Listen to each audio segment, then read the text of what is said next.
Hi, welcome to the bathtub. This is the old masturbator, Scott Bradfield, and I've been masturbating since I was 12, but I didn't get really good at it until I was 13 or 14. We haven't used that joke in a few weeks, so I thought I'd use it because we don't have any music for today. Usually I was kind of getting hooked on trying to come up with theme music, and then I got worried I was going to get sued, so I've stopped doing that.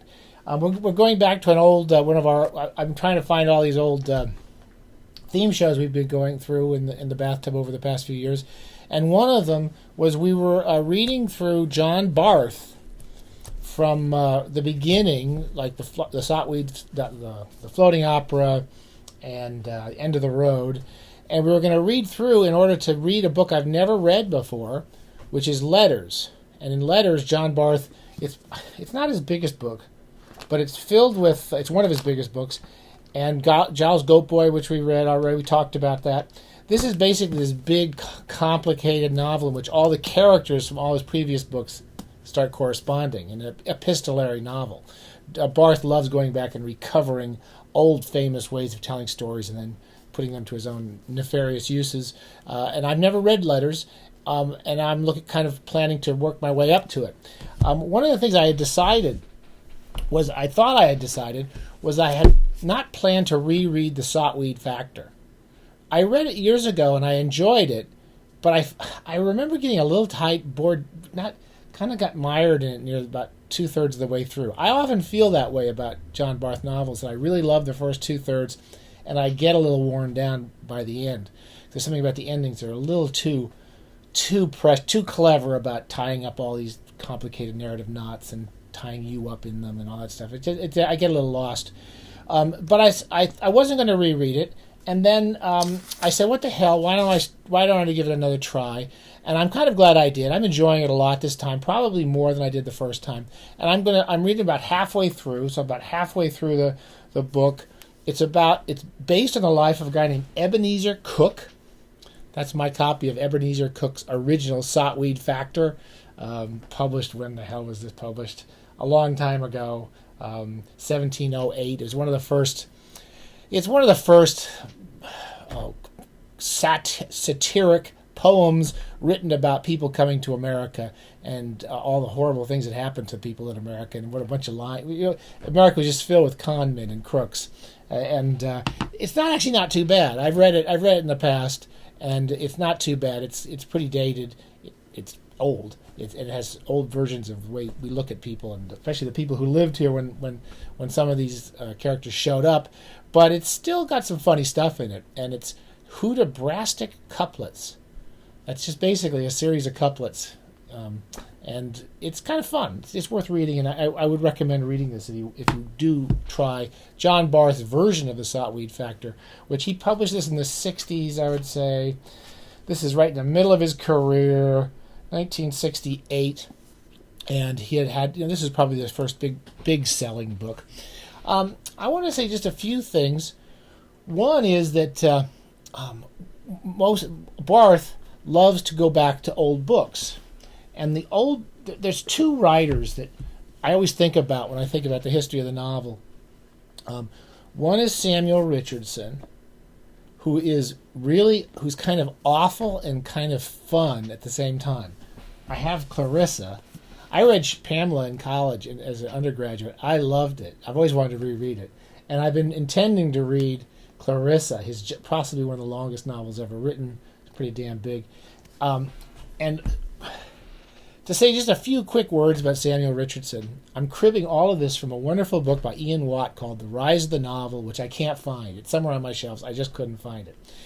There was kind of 2 or 3 streams of the novel that started to come out as it's being developed. And one was this epistolary stream, which was Samuel Richardson was going to write a book about how young ladies should write letters to show how virtuous they are and what good girls they are.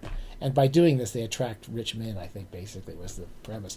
Anyway, Pamela's about this girl who goes to work for a guy named Squire B, and she's totally virtuous. I think the title's Virtue Reward. Subtitle is Virtue Rewarded. This is a brilliant and absorbing book. You can't put it down, and it's very twisted novel. She goes to live with this guy named Squire B, who's this Mister. He's supposed to be a nice guy, and he's really a lech, and he becomes obsessed with her because she's so beautiful. He wants to sleep with her, and he wants to ruin her, basically ruin her virtue, and he does everything he can to get her into bed. He even locks her into this castle of his and won't let her out. It's a bit like Psycho. He runs around. At one point, he's wearing like the maid's outfit so he can spy on her. It's a really twisted, fun book. And ultimately, the premise of the book is that because Pamela is so good and so virtuous, he falls in love with her, and he becomes a nice guy, and she marries him. It's completely crazy, but it presents the notion that this is kind of this realistic vision of the world. It's total bullshit, but it's somehow going to teach us something about how to be a better person. So this kind of lecturing, moralistic type of novel. At the same time, it's filled with these weird, twisted notions about people. In reply to this, and I can't find this one either. One of my favorite writers we've talked about. I've recommended Tom Jones as one of the great long novels to read. Henry Fielding wrote a hilarious book, which I can't find on my shelves, called Shyamala. And the premise of Shyamala is basically anyone who would believe this bullshit's an idiot. That's basically the premise of the novel. Is that Pamela's really called Shyamala, and she's basically writing all her letters to manipulate everybody so that she can get Squire Booby to give her all his money. So she's manipulating the whole correspondence. So the idea that there's a game being played on the reader through the correspondence, and that people who believe what's happening in the novel, whether it's teaching you virtue or teaching you about history, if you believe you're learning something from the novel, you're an idiot, basically. Tom Jones is a wonderful book. We're going to take that in the bathtub. I think that's a fairly fair way of describing the SOT-WEED factor and almost everything by Barth. If you believe you're going to learn something from a novel, you're an idiot, basically.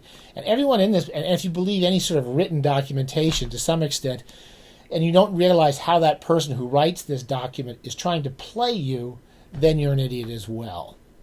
So it's not just politicians, it's just the whole notion of the novel. The novel is a game, and you're just going to play with it.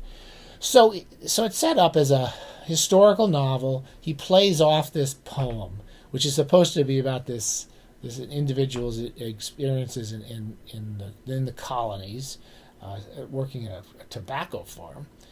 And he sets up it as a historical novel, and it's about a kid whose name is Ebenezer. It's based on Ebenezer Cooke, and he starts to set up a whole bunch of really complicated narratives. So there's supposed to be a set of twins. There's lots of past histories of where the twins came from, and who their father and mother is, and what their relationship is to one another. And there's a teacher that shows up named Burlingame.